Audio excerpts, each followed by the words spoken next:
Today's story begins. The handprints on the balcony.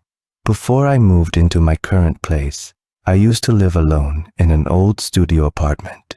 Back then, my life was painfully ordinary. Overtime at work, dinner from a convenience store, a shower, sleep. Every day blurred into the next. Yesterday felt like today. Today felt like yesterday. So when it first happened, I didn't immediately realize how strange it was. That night, I came home a little after midnight. I took off my coat, set my bag down, and turned on the light. The apartment was quiet. The only sound was the low hum of the refrigerator. But something felt off near the balcony. The heating was on, but the air near the window felt heavier, colder, like that space still belonged to the night. Out of habit, I pulled the curtain aside. That's when I saw it, something faint, reflecting slightly on the glass.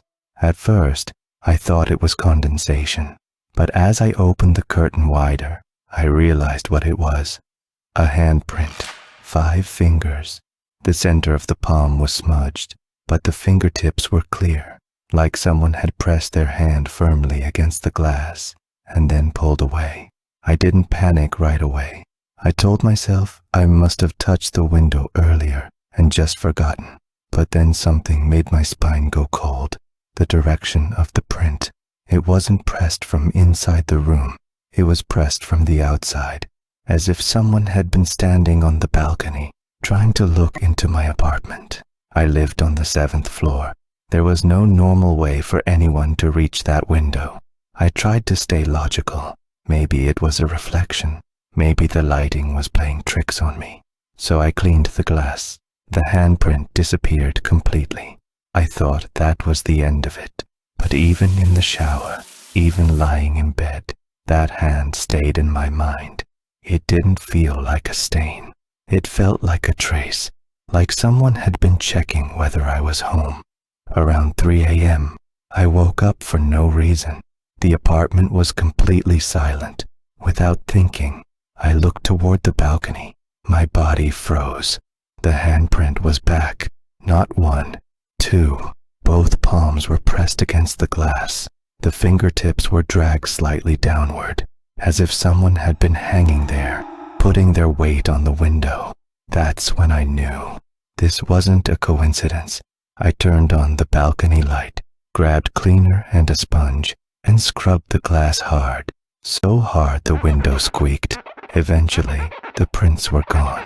But when I turned the light off and looked from inside the room, at a certain angle, faint outlines of fingers were still visible, as if the marks weren't on the surface of the glass, but inside it.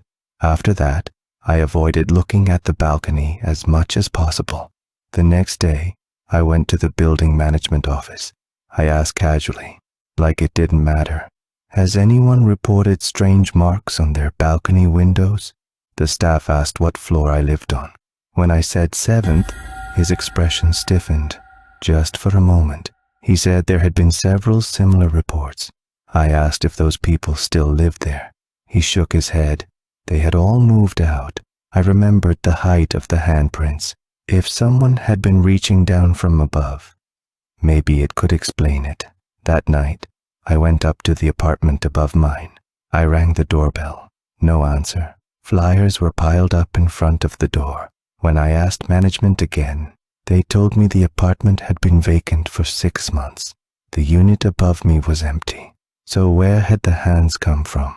That night, I left the lights on and stayed awake, watching the balcony window.